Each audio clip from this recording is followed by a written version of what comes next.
ಎಲ್ಲರಿಗೂ ವೀರು ಕನ್ನಡ ಯೂಟ್ಯೂಬ್ ಚಾನೆಲ್ಗೆ ಆತ್ಮೀಯವಾದ ಸ್ವಾಗತ.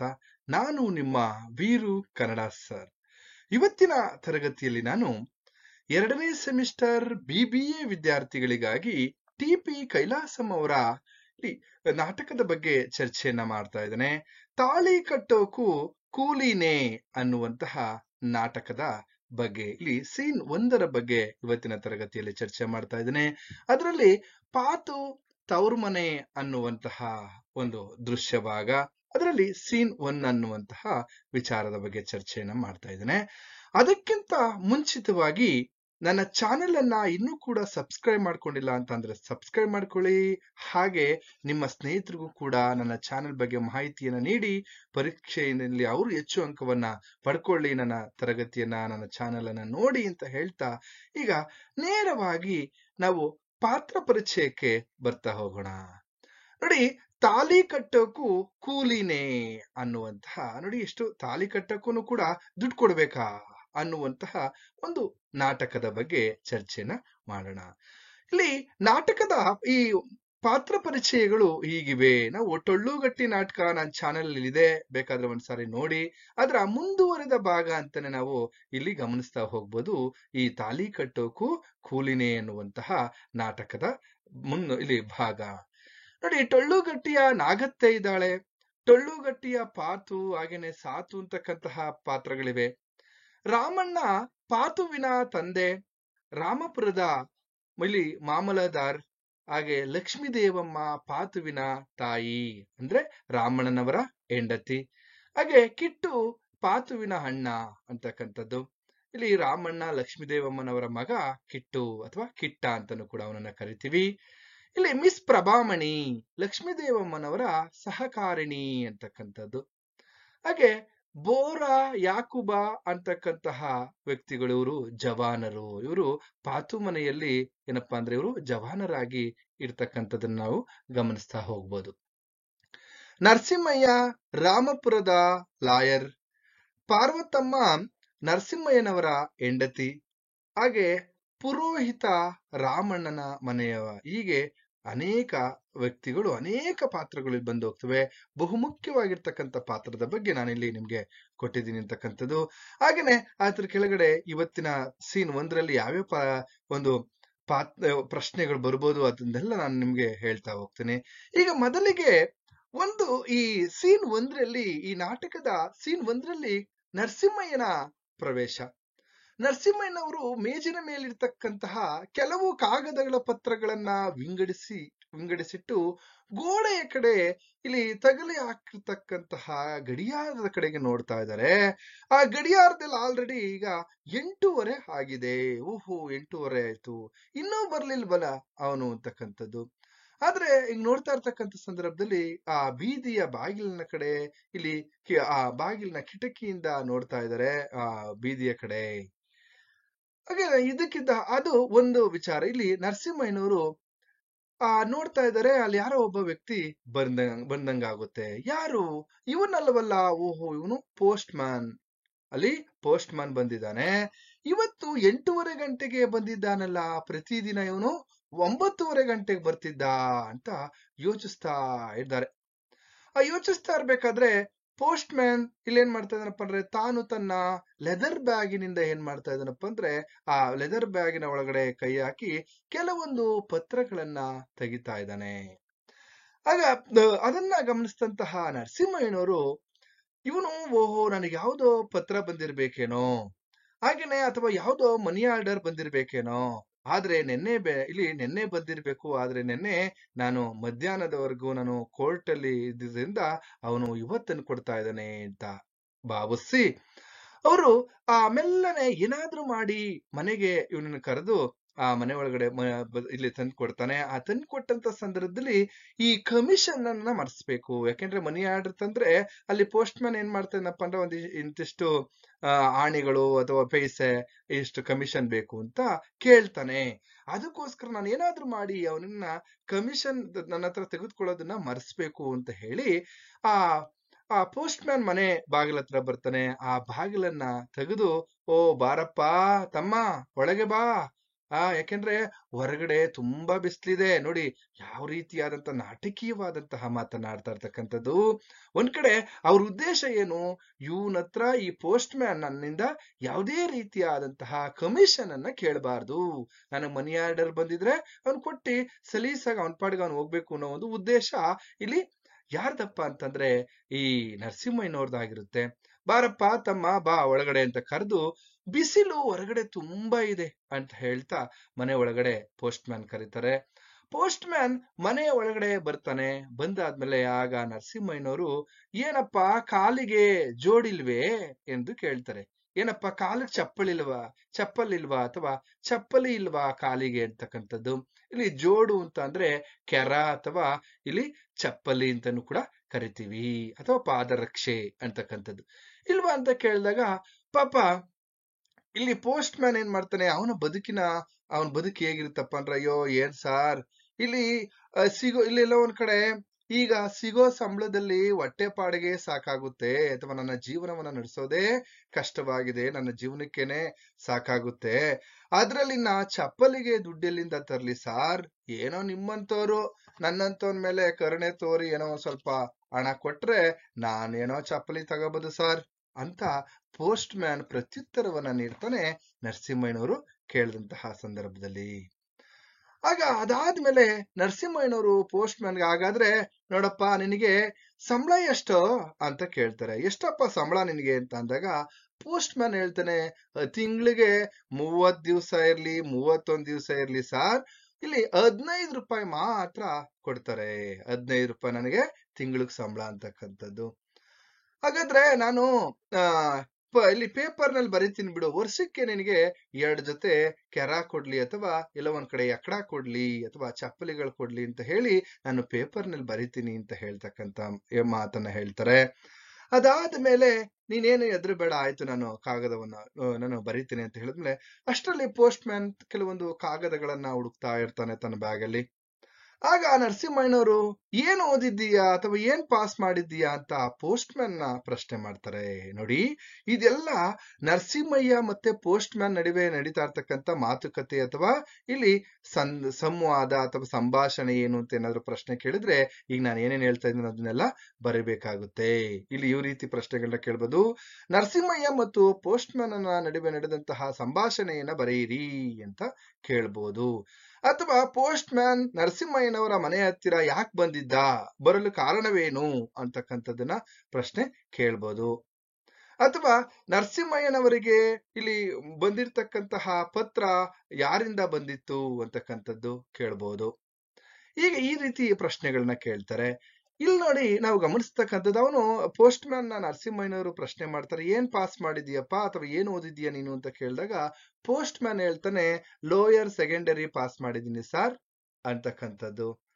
ಅರ್ಥವಾಯ್ತು, ಓ ಸಂಸಾರ ತಾಪತ್ರಯ ಹೀಗೆ ಪಾಪ ಸಹಸ್ರ ಇದ್ದೇ ಇದೆ ಅಲ್ವಾ, ಏನ್ ಮಾಡಕ್ಕಾಗುತ್ತೆ, ಯಾರಿಗ್ ತಾನೇ ಈ ಲೈಫಲ್ಲಿ ಸಫರಿಂಗ್ ಅಂಬೋದು ಸರ್ವತ್ರ ಹೇಳು ಅಂತ ನರಸಿಂಹಯ್ಯನವರು ಮಾತನಾಡ್ತಾ, ಈಗ ನನಗೆ ಬಂದಿರೋ ಪೋಸ್ಟ್ ಅಥವಾ ಬಂದಿರೋ ಮನಿ ಆರ್ಡರ್ ಹಣ ಎಷ್ಟು ಅಂತ ಏನ್ ಸಮಾಚಾರ ಅಂತ ಕೇಳ್ತಾರೆ ಪೋಸ್ಟ್ ಮ್ಯಾನ್ ನ. ಆಗ ಪೋಸ್ಟ್ ಮ್ಯಾನ್ ಬ್ಯಾಗಿನಿಂದ ಒಂದು ಕಾಗದವನ್ನ ತೆಗೆದು, ಸಾರ್ ರೂಪಾಯಿಗಳ ಸಮಾಚಾರ ಇಲ್ವೇ ಇಲ್ಲ ಸಾರ್, ಇದು ರೂಪಾಯಿಯ ಸಮಾಚಾರ ಅಲ್ಲ ಸಾರ್, ಆಣೆಯ ಸಮಾಚಾರ, ಪೈಸೆಯ ಸಮಾಚಾರ ಸಾರ್. ಇಲ್ಲಿ ನೋಡಿ ಸರ್, 2 ಆಣಿ ನೀವು ಕೊಡ್ಬೇಕು ಸಾರ್ ಅಂತ ಕೇಳಿದ್ರು. ಅಯ್ಯೋ ಇವನ, ನಾನು ಮೊದ್ಲೇ ಇಲ್ಲಿ ಮುಂದಾಲೋಚನೆಯಿಂದ ಏನ್ ಮಾಡಿದ್ದೇನಪ್ಪ ಅಂದ್ರೆ, ಇವನಿಗೆ ಯಾವುದೇ ರೀತಿಯಾದಂತಹ ಕಮಿಷನ್ ಅನ್ನ ಕೊಡಬಾರ್ದು ಅಂತ ಅಂದ್ರೆ, ಇವ್ನು ನೋಡಿದ್ರೆ 2 ಆಣಿ ಕೊಡ್ಬೇಕು ಅಂತ ಹೇಳ್ತಾ ಇದ್ದಾನಲ್ಲ. ನರಸಿಂಹಯ್ಯನವ್ರಿಗೆ ಆಶ್ಚರ್ಯ ಆಗ್ಬಿಟ್ಟು, 2 ಆಣಿನ, ಅಯ್ಯೋ ನನ್ಗೆ ಯಾವ ಮನಿ ಆರ್ಡರ್ ಬೇಡ, ಏನು ಬೇಡ. ಹಾಗೇನೆ post man, money order sir, ಇದು ಮನಿ ಆರ್ಡರ್ ಅಲ್ಲ, ಇದು ಮನಿ ಆರ್ಡರ್ ಅಲ್ಲ ಸರ್, ಇದು ಲೆಟರ್ ಅಂತ ಹೇಳ್ತಾನೆ. ನಿಮ್ಗೆ ಒಂದು ಪತ್ರ ಬಂದಿದೆ, ಒಂದು ಕಾಗದ ಬಂದಿದೆ, ಅದ್ರಲ್ಲಿ ಸ್ಟಾಂಪ್ ಹಾಕಿಲ್ಲ, ಆ ಸ್ಟಾಂಪ್ ಫೀಸ್ ಅನ್ನ ನೀವು ಕಟ್ಟಬೇಕು. ಯಾಕೆಂದ್ರೆ ನಾಟ್ ಪೇಯ್ಡ್ ಅಂದ್ರೆ ಸ್ಟಾಂಪ್ ಅನ್ನ ಹಾಕಿಲ್ಲ ಸರ್, ಅದಕ್ಕೆ ನಾವು ಈಗ ಇಲ್ಲಿ 2 ಆಣೆಯನ್ನ ನೀವು ಕೊಡ್ಬೇಕು ಅಂತ ಕೇಳ್ತಾ ಇದ್ದಾನೆ. ಆಗ ನರಸಿಂಹಯ್ಯನವ್ರು ಏನ್ ಮಾಡ್ತಾರೆ, ಕೋಪದಿಂದ ಗರ್ಜಿಸುತ್ತಾ, ಈ ಕಾಗದ ನನ್ನದಲ್ಲ, ನೋಡಪ್ಪ, ಈ ಕಾಗದ ನನ್ನದಲ್ಲ, ತೆಗೆದುಕೊಂಡು ಹೋಗು ಅಂತ ಹೇಳ್ತಾ ಇರ್ತಕ್ಕಂಥದ್ದು. ಆಗ ಪೋಸ್ಟ್ ಮ್ಯಾನ್ ಮತ್ತೆ ಪ್ರತ್ಯುತ್ತರ ನೀಡ್ತಾನೆ, ಸಾರ್ ಈ ಊರಲ್ಲಿ ನೀವು ಒಬ್ರೇ ಸಾರ್ ನರಸಿಂಹಯ್ಯ ಅಂತ ಇರೋದು. ಆಗ ನರಸಿಂಹಯ್ಯನವ್ರು ಹೇಳ್ತಾರೆ, ಯಾಕಪ್ಪ ದೇವಸ್ಥಾನದ ಇಲ್ಲಿ ನರಸಿಂಹ ಸ್ವಾಮಿ ಇಲ್ವಾ? ಆಗ ಸಾರ್ ವ್ಯಕ್ತಿಯಾಗಿ ನೀವು ಒಬ್ರೇ ಸಾರ್ ಈ ಊರಲ್ಲಿ ಇರೋದು ಅಂತಕ್ಕಂಥದ್ದು.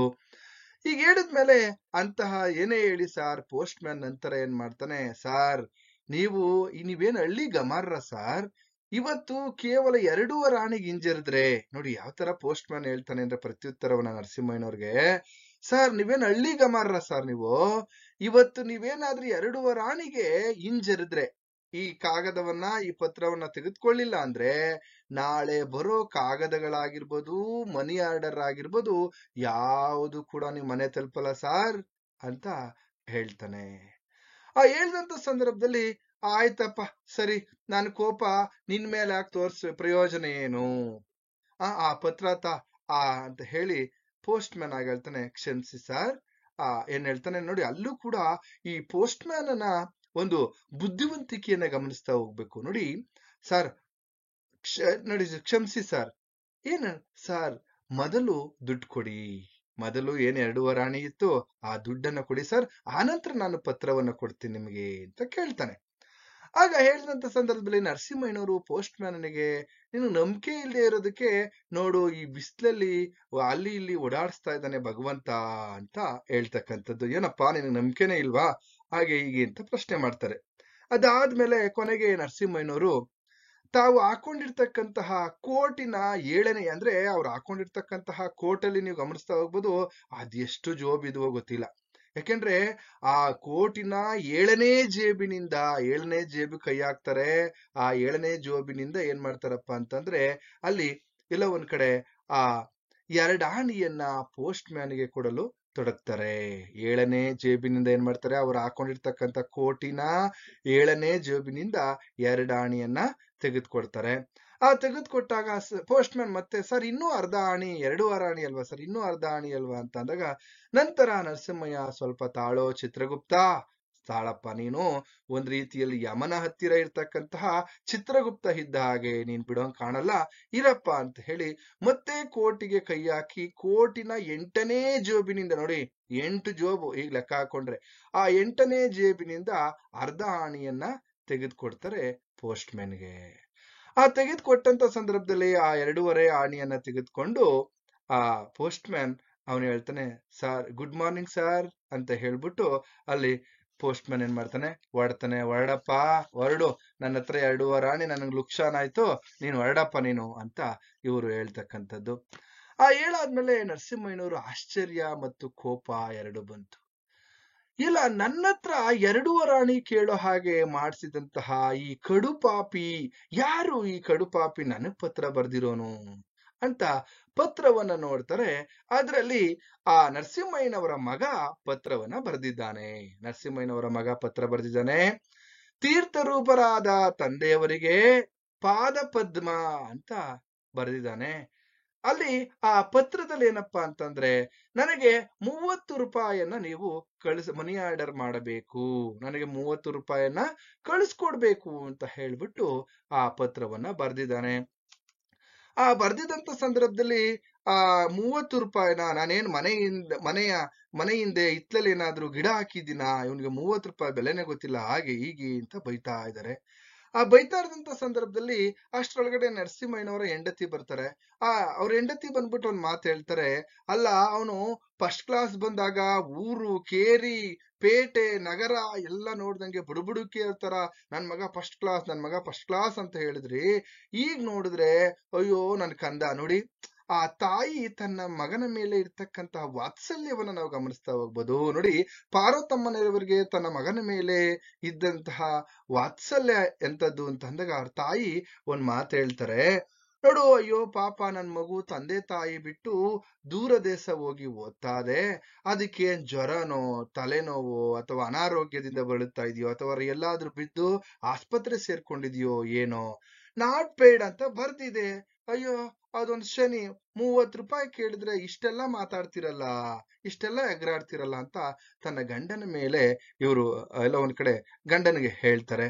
ಆಗ ಅವನೇನ್ ಕೇಳೋದು, ನೋಡಿ ಅವನು ಕೇಳೋ 30 ರೂಪಾಯಿನ ನೀವೇನಾದ್ರೂ ಕೊಡ್ಲಿಲ್ಲ ಅಂತಂದ್ರೆ ನಾನ್ ಕೊಡ್ತೀನಿ. ನನ್ನ ಮಗು ಎಲ್ಲೋ ದೂರ ದೇಶದ ತಂದೆ ತಾಯಿ ಬಿಟ್ಟು ಓದ್ತಾ ಇದೆ, ಆ ಮಗುಗೆ ನಾನ್ ಕೊಡ್ತೀನಿ ದುಡ್ಡನ್ನ ಅಂತ ಹೇಳ್ಬಿಟ್ಟು ಆಗ ಪಾರ್ವತಮ್ಮನವ್ರು ಹೇಳ್ತಾರೆ, ಪಾರ್ವತಮ್ಮನವರು ನನ್ನ ತವರು ಮನೆಯವರು ಕೊಟ್ಟಿರ್ತಕ್ಕಂತಹ ಈ ಅವಲಕ್ಕಿ ಚೈನ್ ಅನ್ನ ತಗೊಂಡೋಗ್ಬಿಟ್ಟು, ಅವಲಕ್ಕಿ ಸರವನ್ನ ತೆಗೆದುಕೊಂಡು ಹೋಗ್ಬಿಟ್ಟು ಇಲ್ಲಿ ಕುರುಪ್ ಚಂದನ ಅಂಗಡಿಯಲ್ಲಿ ಇಟ್ಬಿಟ್ಟು, ಅಂದ್ರೆ ಸೇಟು ಅಂಗಡಿಯಲ್ಲಿ ಇಟ್ಬಿಟ್ಟು ಆ 30 ರೂಪಾಯಿನ ತಂದು ನನ್ನ ಮಗನಿಗೆ ಮನಿ ಆರ್ಡರ್ ಮಾಡುತ್ತೇನೆ ಅಂತ ಹೇಳ್ತಾರೆ. ಹೇಳ್ದಂತ ಸಂದರ್ಭದಲ್ಲಿ ಆಗ ಪಾರ್ವತಮ್ಮನವ್ರು ಹೇಳ್ತಾರೆ, ಯಾರಿಗೆ ನರಸಿಂಹಣ್ಣವ್ರಿಗೆ, ನಿಮ್ಗೆ ಆ 30 ರೂಪಾಯಿ ಆಲೋಚನೆಯನ್ನ ಬಿಟ್ಬಿಡಿ, ನಾನು ಕಳಿಸ್ತೀನಿ ಅಂತ ಹೇಳ್ತಕ್ಕಂಥದ್ದು. ಹೀಗೆ ಇಬ್ರು ಮಾತನಾಡ್ತಾ ಕೊನೆಗೆ ಈಗ ತಮ್ಮ ಮಗಳ ಮದುವೆಯ ಒಂದು ವಿಚಾರವನ್ನ, ಅಂದ್ರೆ ಗಂಡನ್ನ ಹುಡುಕುವಂತಹ ಪ್ರಯತ್ನದಲ್ಲಿ ಆಗಲೇ ಇದ್ರು.